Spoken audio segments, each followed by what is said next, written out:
If you have money sitting in a savings account right now, you're actually losing money every single day, not because you're spending it, but because inflation is quietly eating it alive. And yet, right now, over 50% of Americans have zero money invested. Zero. And here's the thing.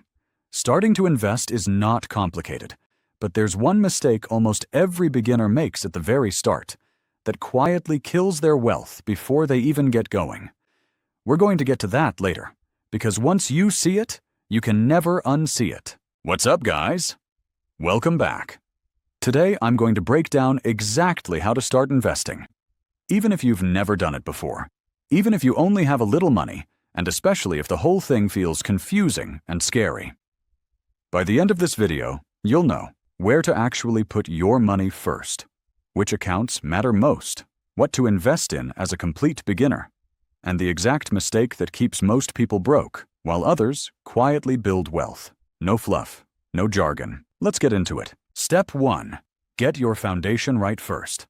Before you invest a single dollar, there are two things you need to handle. First, high interest debt.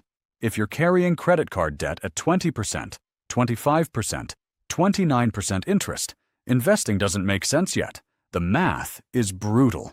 You are not going to earn 25% returns in the stock market consistently, so pay that debt off first. That is your best investment. Second, build a small emergency fund, 3 to 6 months of expenses. In cash. Sitting in a high-yield savings account earning 4 to 5%. Why?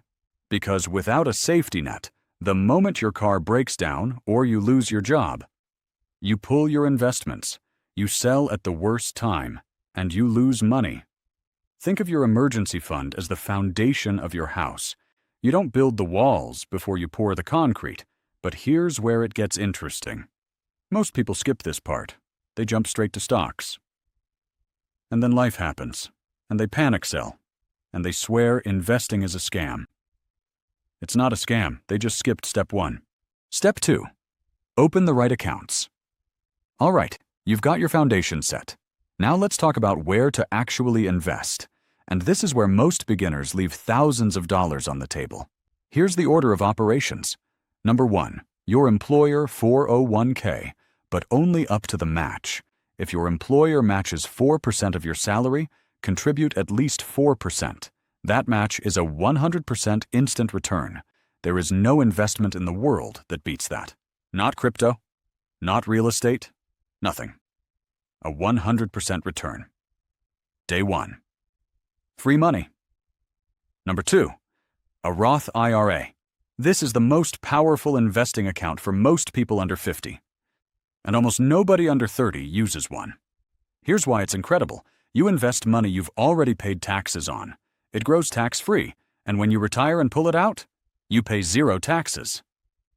0. The IRS literally lets your money compound for decades and then says, keep it all. The 2024 contribution limit is $7,000 per year. That's $583 a month. Start there. Number 3. If you've maxed those out, go back to your 401k, then brokerage accounts, then everything else. This order matters. It's not random. It's designed to minimize your tax burden and maximize your returns over time. Step 3.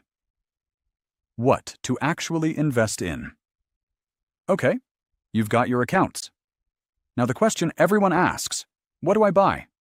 And here's where I'm going to save you from making a very expensive mistake. I repeat, do not start by picking individual stocks. I know.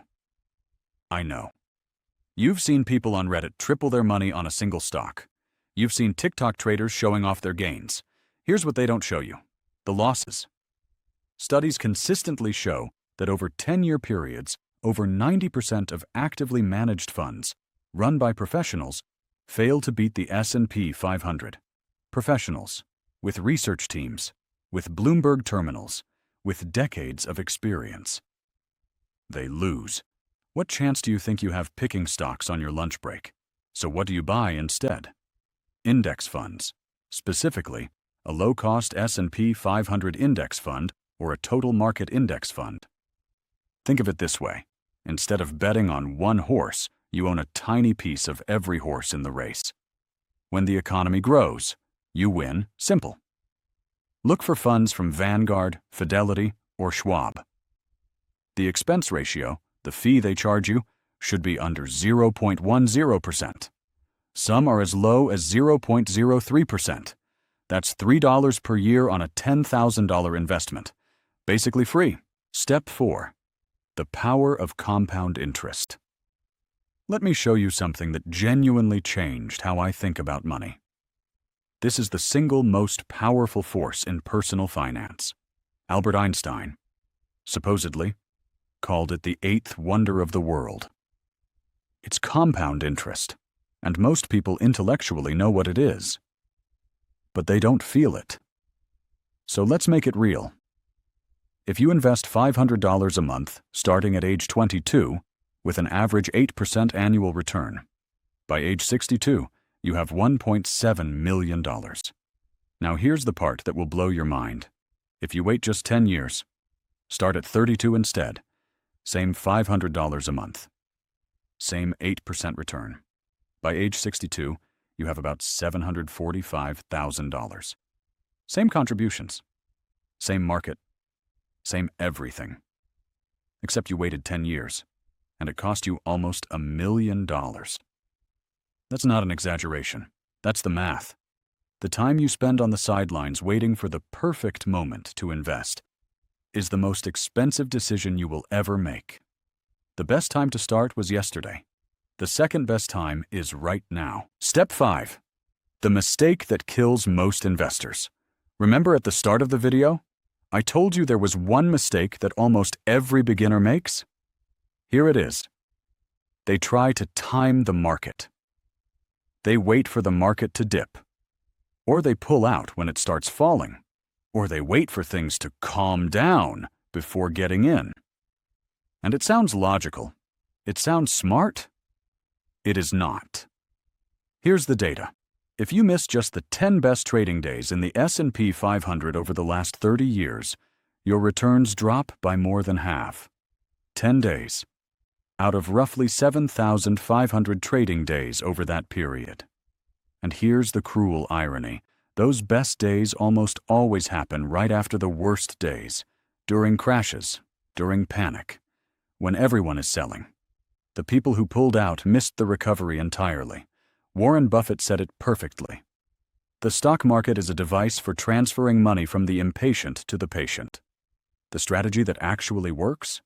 It's almost boring. Invest a fixed amount every month, regardless of what the market is doing. This is called dollar cost averaging. When the market is up, you buy.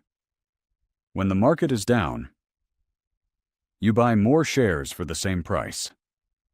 You're literally on sale. You don't watch CNBC. You don't panic. You just keep going. Boring wins. Here's the real insight that took me years to understand. Investing is not about being smart. It's not about finding the next hot stock or predicting the economy. It's about behavior.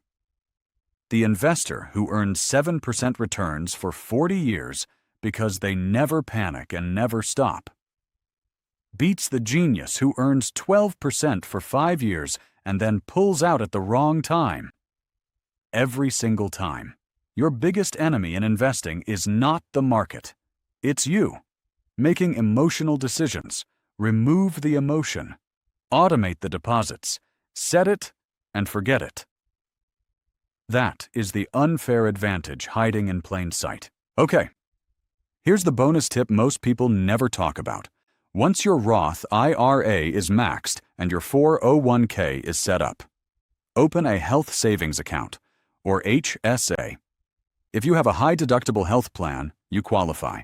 The HSA is secretly the most tax-advantaged account in the entire U.S. tax code. Your contributions go in tax-free, it grows tax-free, and if you use it for medical expenses, withdrawals are tax-free, triple tax advantage. Most people use it to cover doctor bills. Smart people invest it and let it compound for 30 years, then withdraw it in retirement tax-free. It's essentially a stealth retirement account that nobody talks about. Now you know. All right, let's bring it home. Investing is not complicated. It's not reserved for the wealthy or the financially gifted. It's a system. And the system is simple. Handle your debt and emergency fund first. Open a Roth IRA and contribute to your 401k. Buy index funds and stop touching them.